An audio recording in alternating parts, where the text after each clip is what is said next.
Welcome everybody. My name is Sarah Grandinetti and I am here with one of the most beautiful ladies I know, who I just got to spend some time in India with. Her name is Deepa and she is one of our Being You Certified Facilitators. And today we're going to be chatting about trust. Now, a lot of times we look at trust as something we do outside of us for other people to measure what we can expect from them, what we can get back from them. And trust is an interesting energy when it's actually about trusting you and being you and creating your life. So thank you so much, Deepa, for being here. I can't wait to know what you know about this topic and where did trust come in? Hold on, I'm just looking at the page so I can share it while it's live. Where did trust come in when you were looking at this topic? Like, what lit you up about choosing to trust yourself? I think, thank you so much, Sarah, for having me on your show. And it's 1 week since I missed you, so I was really looking I miss you too. So I was looking forward to create something with you. So thank you so much. And I'm so grateful that it's come so soon. Great. I'm grateful too. So trusting for me, there were many times in my life where I just trusted me naturally and it was so easy. And there was this time, I think about 10 years ago, when I was going through an emotional dip of some type and I really wasn't feeling good and I was just not willing to trust me. And through that period, as I stumbled and fumbled and whatever in that period, I really learned what trusting you contributes to us, to our creations, to who we be. And that was an awesome learning. When I trusted myself naturally, I just was that, I didn't have to learn anything.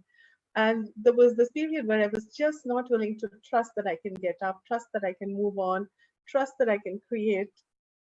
And that was a huge, period for me where I was feeling low for some time. But after a year, I was so much in gratitude for that learning and for that period. It was just an awesome thing. So how do you know, like, when you're trusting you or when you're not? So if you're in the creation, maybe with other people, and you have an awareness about something, this is like one avenue. We'll go down many of them. But if you're creating something or co-creating something and you have an awareness and no one else can see it, and you're like, I still want to go. Like, where do you trust you that you know? And what tools do you use or what questions do you ask to get into that trust of you? When I'm truly willing to trust me, doubt just goes out of the way. And I find when I find that there is a distraction that I'm busy with, for example, doubting of myself or doubting whoever I'm co-creating with, then I say, hey, stop it. This is not working for me. And I just relook at the energy and say, something else surely must be possible with this. The fun element goes down in those periods. So I say, hey, stop it. There must be a way to create this with more fun. And when I start asking questions around that, what else is possible? How much fun can I have with this? What is going on now that I cannot change, that I'm not willing to change? All that starts changing and shifting something. And then as it opens up, one can just start trusting oneself. And when you're willing to trust you, there is no looking back. There is no looking sideways. There is just no looking. There is just one way to go, and that's forward. So if we were sharing a tool about how to get to the energy of trusting you, like, what would you say? Because I think we're so entrained to doubt ourselves. And so you spoke to that as like, when I'm in doubt, I clear that. Like, okay, if doubt weren't here, I get that's a question. And what is it that you know about willing to like go off your knowing without separating from others? Because I get that the component there is really trust. So it's like, okay, cool. Like, I get that the whole herd's going that way, but my knowing and my trust in me is I need to go this way for whatever reason. But a lot of times people will do that from separation and from making other people wrong. So what do you know about choosing for you, having your own back, trusting you without separating from other people? sometimes we do think that we are going this way while everybody else is going this way. It's just the perception that we have. When I step out of the situation, I get that we're all actually going towards the same direction, especially if we're looking to co-create. Just that sometimes we go this way and sometimes we go the other way, but we're still looking at going towards that direction. So when we get out of the picture, when we get out of whatever is pulling us down in that moment, or the set of things that seem to be distracting us, I find that it's easier to see that, hey, we're all actually, we have the greater intention in mind. This is where we would like to go towards. This is what we would like to create. And that creates some ease for me that say, oh, we're actually looking to create this together. We may have a difference of opinion. We may seem like we are speaking going on, but it's actually about creating together. So we have when we get out of that box that is holding us, and when we get out of that and be willing to see which is the direction that we would like to go towards, that is a great, great contribution to getting out of that which is pulling us down. And trusting you is where you're willing to create no matter what, no matter who, no matter what who says and who what says, whatever. So when we get out of that, it's just you willing to trust that we're all actually willing to create together. And then there is no separation. I love that a lot, because I what I see there is when you have trust in you, the creating no matter what is actually a lot more ease. So where are you aware of that we can use trust in ourselves to create our lives? So regardless, like not necessarily in creating for a project or a class or a business or something, right? Another entity, but if it's just the energy of creating our lives, like how can you, what would you like to tell people about what's possible when you trust you? Like if you're getting up every day, because you spoke to that a little bit, I think in a text message that we had, or something I read that you wrote about when you were coming on the show. So what is it that that trust has contributing to you just getting up every day and creating? Right. Maybe I'll talk about the topic of health. A few years ago, when my body was not working the way I expected it to, I was distrustful of my body, and I think my body was distrustful of me. So we weren't really working well together. So I was in so much doubt, and I was in so much of shame, like what the hell's going on, and how come this is not working well? And using all these access tools has contributed so much for me. A few months ago, I was planning to go to Paris to attend the advanced body class. And about a week before that, I've booked my tickets, I got my hotel booking done, I've got my visa, everything is fine. And suddenly I'm not able to walk. I have some kind of a sciatica, kind of a pull on one side of the body. And it's interesting, it was 10:30 p.m. and I was in such a bad state that it would take me like half an hour to walk 10 minutes to the toilet. It was really excruciating pain. And I was willing to trust me. I was willing to trust my body. And in that overnight period where I had no medication, didn't even think that it was required, I just lay down and said, hey, body, you know what? We've got this thing going on. Okay, what would it take to get out of this? How much ease can we have with this? And later, when I looked at it, I was really surprised. I said, wow, I was willing to trust that I'm going to get out of it. I was willing to trust that my body and I can create ease out of this. I had no doubt throughout. So when we get doubt out of the way, fear out of the way, anger out of the way, judgment out of the way, it's so much easier to trust. It's so much easier to create a new reality. And I think within 12 hours, I was almost out of the pain. That's amazing. That's amazing. So what do you know? So I know I might be going like left field here for a second, but what do you know, Deepa, about trusting our bodies? Because our body gives us so much information, and I've developed a new relationship with my body in the last year, and I'm like, whoa, this is what's actually possible that I didn't know was possible before. that I'm willing to like acknowledge and receive from now. So what is it about trusting your body as like a navigation system, as like a co-creator of your life, that you know that we can share with our viewers? Just willing to rework with the body, just starting with, hey body, teach me how to work with you. Hey body, teach me how to create a whole new, different reality. And even though I was out of the pain quite a bit, I was still not able to move well. And when I left for Paris, I left on a wheelchair, actually. And I told my body, you know what, on the return, we're going to be better. And on the next trip, we're not going to use any wheelchair. Okay. And I wasn't ashamed of it.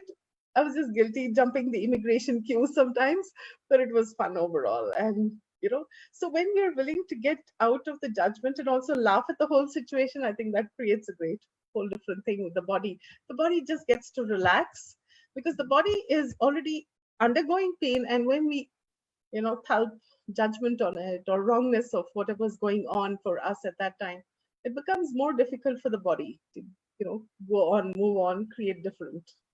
So what is our body telling us when there's pain?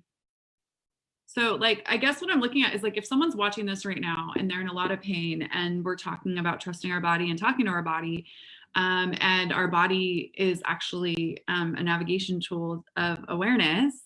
So what can we share with that we know about pain now that maybe people don't know that pain is, that they can use to create a different reality with? Right. Sometimes, a lot of the times, actually, the body is such an amazing sensor. It just senses what is going around us and just letting us know that this is going on for this person or for the other person or for that neighbor, or or somebody who's like 10,000 miles away. And the body just senses and tells us. And I I get that when I sense a body pain or something, I say, hey body, is this related to someone I'm meeting today? And my body invariably says yes. And then some other times it is, no, it's not someone you're meeting today, but I just thought I'd tell you that somebody else has this other thing going on for them. So the body gives us so much of information about pain, which we interpret as pain, but it's not even pain sometimes for the other person. They come just saying, yeah, I have a mild stiff neck or something like that. But for me, it seems more excruciating than just a mild stiff pain. And that's because my body is giving me information. And the minute I interpret it as pain, then I kind of lock it in. So I've learned to say, okay, this is interesting. What's going on here that I'm not willing to be aware of? And that starts changing the situation. So one is what is going on for others. The other is sometimes our body is saying, you know what, give me some rest. You're pushing me hard, or you're so angry with someone and I don't want to be angry. So some of the things is as simple as that, where our body is giving us information. Stop being so full of emotions and feelings and whatever's going on for you. This is not working for me. So the body gives us information in so many different ways. So recently, actually during the I Am Beauty workshop with you in Mumbai, I was present to this thing at the back where I had a little bit of heaviness since a few years. And what came up for me was I was not willing to allow other people to have my back. And my body had been giving me that information for almost 2 years, but I was not willing to see, hey, what is this about? I was asking questions, but I was not getting the information on how can I change this. And during that workshop, thank you so much to Cassie and you, that just released me. I was like, wow, this is amazing. Me not willing to have my back, me not willing to allow other people to have my back was creating that kind of a dullness, some kind of an energy which just wasn't moving. So our body gives us so much of information. What if we could start asking more questions around this? What is this? What can I do about this? Can I change it? How can I change it? And what else is possible that I haven't imagined before? Exactly. And then just to, like what you said, just to have fun with it and bring the lightness to it and be willing to be the question with it. So, okay, body, what are you aware of? Like I love that so much, because sometimes my body's aware of things. I mean, a lot of the times my body's aware of things that like I can't cognitize yet, until that, like you said, that person walks in and they're like, my neck's really sore. You're like, ding, ding, ding. But can you talk a little bit about the tool of return to sender? Because what do we do when we get that it's not ours? Like there's got to be a something, right? So do you want to talk about that a little bit? And if anybody who's watching has any questions about anything like this, like please put them in the chat and I will ask Deepa.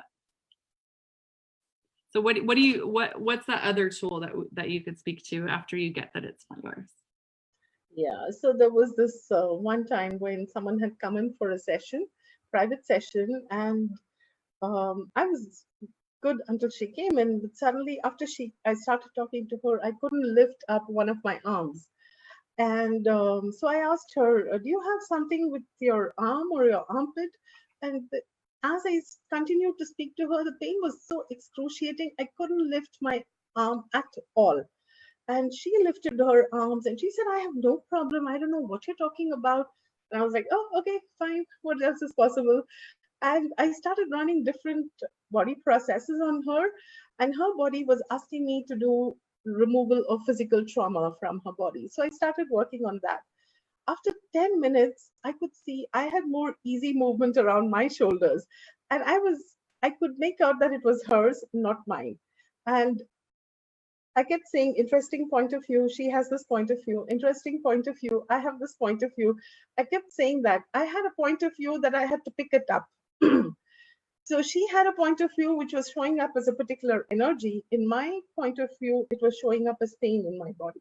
So as I kept saying, interesting point of view, she has this point of view, an interesting point of view, I have this point of view, that started giving me some, should I say, distinction, separation between me and that pain, where I was trying to make me and the pain one. Okay, so it was interesting that I was making me and the pain one in that period. And then as I kept saying this, the tool that you were also talking about, okay, let me return this to wherever it's coming from with consciousness attached. It was a great, great relief. And I could sense the relief her body had. After 10 minutes, she says, oh, I remember, you know what, when I was 6 years old, I fell off the bicycle and the handlebar of the cycle poked my armpit and the artery broke, and I had to be rushed to hospital. I almost died. Okay. And that was showing up. And she was about 70, 65, something like that. And from the age of 6 till that age, that was locked into her body. So it was really interesting how it got released. And she couldn't recall it when I started to talk about it. Thank you for that, because I just saw where that whole conversation is great for those of us who are healers and those of us who haven't acknowledged yet that we're healers.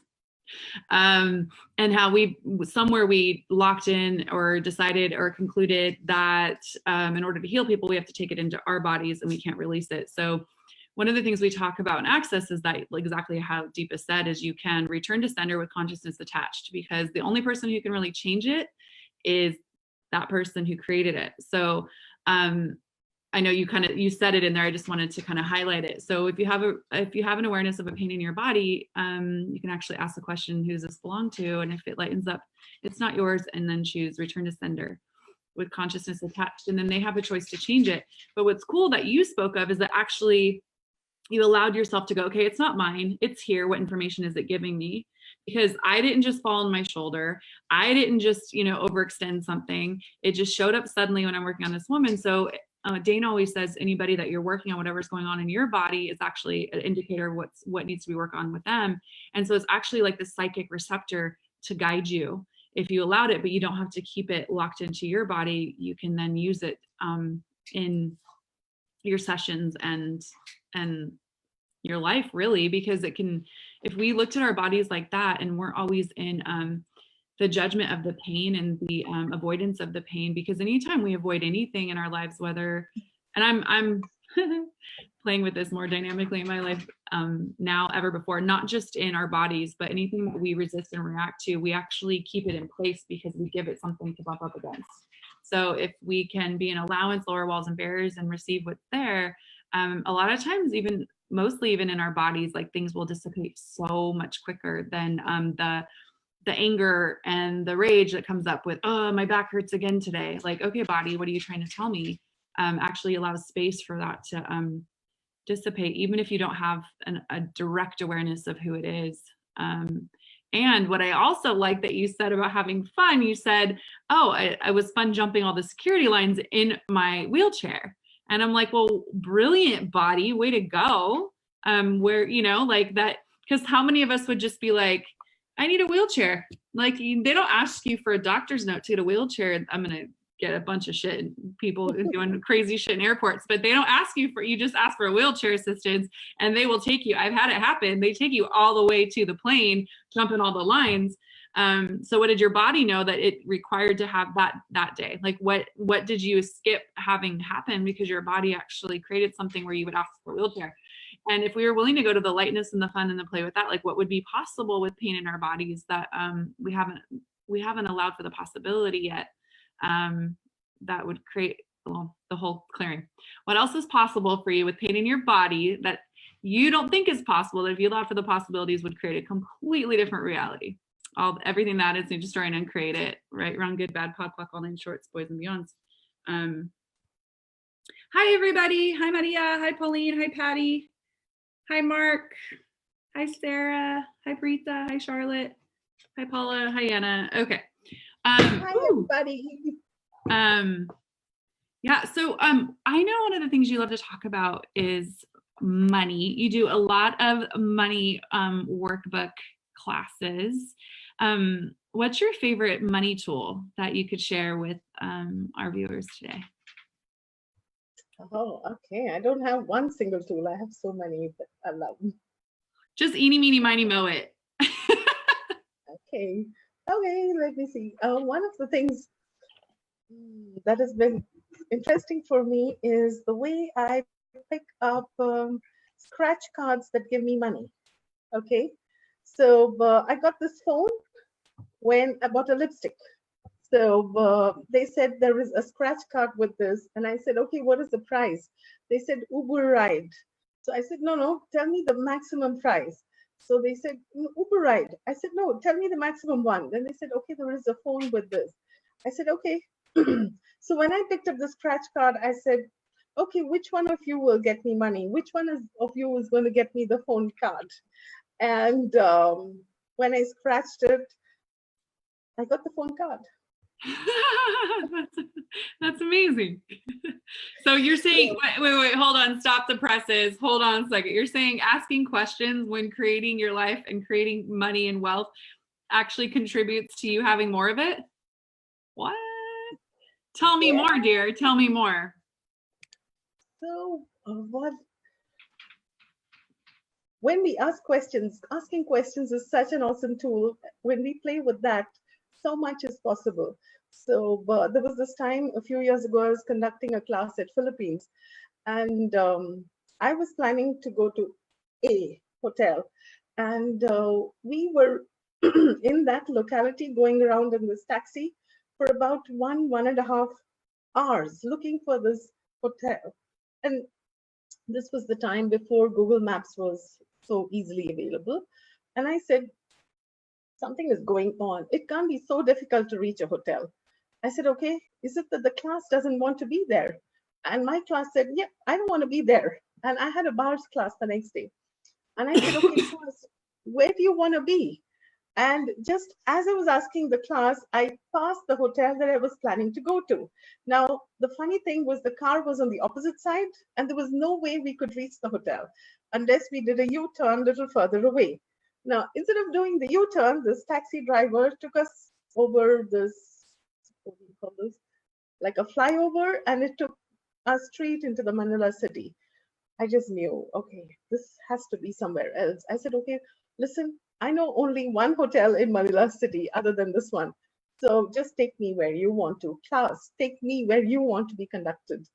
And it was interesting. We went to this hotel. I left my baggage out in the taxi. I went and asked them, do you have a place available? So he said, yes, ma'am, we have only one room available. And when I called up that morning, it was a small bedroom. And I was thinking in my head, yeah, a small bedroom. And I said, okay, what type of room is it? He says, it's a 2-bedroom suite, and it has a living room and a kitchenette and a dining room. And I was like, say what? And that was the only hotel room he had. So I said, okay, cool, let me see it. And that place was a large suite, and it was just calling. And the class was like, I want to be here. I want to be here. And I said, okay, I'm taking this. And then I did a strange thing. I asked him, is there any discount with this? And in that whole hotel, there was just one suite available. And he could have said, buzz off. Okay. But he actually said, you know what? We have a 30% discount going on, and here is your discount. And I was like, wow. so, so one of the tools I used there was barriers down. Okay. While I was asking him, I put my barriers down. For me, it did not matter whether I got a discount or not. And that is called not having an attachment to the results, not having a vested interest in the outcome, that this is the way he must give me a discount and minimum so much. I have no points of view about it. So I think that created something over there too. So these are the tools we can all play with. And playing with money is so much of fun. You know, there is so much we can learn, so much we can play with, and so much is possible. Thank you so much for that. And I also would like to acknowledge your willingness to receive, because you don't have the expectation in place that you must receive. You can receive so much more. And so that's what you just showed me right there, like your willingness to ask. Because how many of us out there, raise your hand if you'd like, but are so willing to just take like whatever the bottom line is or whatever's been delivered at us, whether it be financial type of things or otherwise. It's like, oh, this is how it is. And we don't even go, hey, what else is possible here? What other questions could I ask that could create more? And what I perceived right there in that moment is your willingness to ask, coupled with your willingness to receive, actually was a gift to him, that he actually had something that was available. So he's like, oh, we actually have 30% off. Thank you for asking. He gets to now deliver that and watch you receive it. And that's a gift back to him, which is actually the energy of contribution, which has been a hot topic in Access right now. And I just see people getting this so distorted.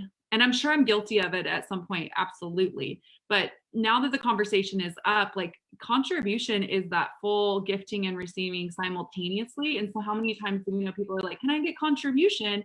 And we're like, basically what you're asking is send me healing energy. You're not actually asking from a place of contribution. And so it's so bastardized. And I see it all over the place, Facebook, WhatsApp, everywhere, where everybody's like, can I get a contribution? We're like, okay, well, where's the gifting and receiving in that? And what you just showed in that story is that he actually got to gift you something because you were willing to ask, you were willing to receive it, and then it came back to him as a gift because you received it, and it was really beautiful. How many times do we send contribution to people and we don't ever even receive any understanding of the gift of what they received? It's just blanketed, like, hey, I'm throwing a request out, which is totally fine, no judgment. But what if we could call a spade, call it what it is? Say, hey, can you send healing energies my way? Because that's really what you're asking for, right? So thank you for putting that into a picture that I could then like draw from to kind of create something with, because it's something really big in my world that I get that we're all kind of receiving from with Access and what they're creating, and the contribution class that Gary and Dean did in Venice recently. Those of you who are new to Access and just stumbled on the Being You page, Access Consciousness is a company that has a set of tools, a ton of classes to empower you to know that you know, and invite you to a greater life and living. And out of that, Dr. Dane here, one of the co-founders of Access, wrote a book called Being You, Changing the World. And Deepa and I are both Being You certified facilitators, and we get to facilitate classes based on the book all over. And I'm like, I usually have one, and I do. Yes. So Being You, Changing the World, you can get it on drdanehere.com or on Amazon. It's also on Audible, which is awesome. Lots of tools in there. Or you can find a Being You certified facilitator around the world and attend a class. Deepa, when is your next class? What can we invite people to with you? What are you creating? In the month of November, I'm creating a Being You class. I haven't announced the date yet, and I'll put it in. Cool. So you haven't announced it yet. You don't have to announce it here. You don't have to. It's fine. But so in November, you're doing a Being You class. Do you have any other money classes or anything else coming up? Yes, in November, again, I have the advanced money workbook coming up as well as the money workbook. And I'm going to be doing it the 63rd time, the money The workbook. 63rd time. That's incredible. You've probably facilitated that more than any other facilitator. I feel like I want to know if there's anybody else who's done it more than 63 times. That's amazing. So will you get us the link to that and your Being You class and whatever, and then we can post it here in the chat so if people in India. And what part of India are you in? Bangalore, down south. Cool. And not that you can't travel to India to have the beautiful Deepa facilitate you. But the class would be available online too. And online. Perfecto. So let's get those links up and so people can find you and get your yummy facilitation. I am so grateful for this conversation, this chat. I love creating with you. I hope we get to create so much more in the future together. And thank you for the gift that you are. Thank you, Sarah. Thank you so much for playing together. And when is your workshop at Brazil? You have a workshop coming up soon? Yeah. Thanks for asking. I have a Being You class in New York, November 8th through 11th. Next November, that's next month. And then, Cassie and I are doing another I Am Beauty. The next one is in mid-February in Brazil. So I hope to see you there.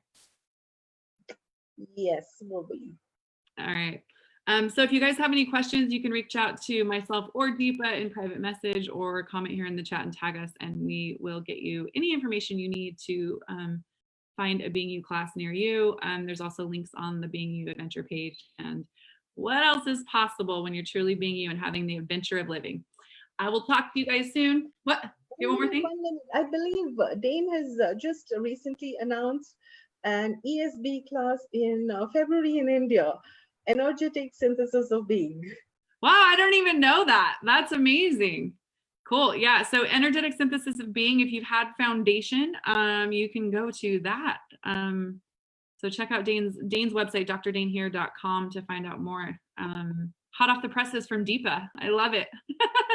If you don't have a foundation class, you have plenty of time to quickly get one. You have plenty of time, and Deepa will put one on the books for you if you require it. I'm sure of it.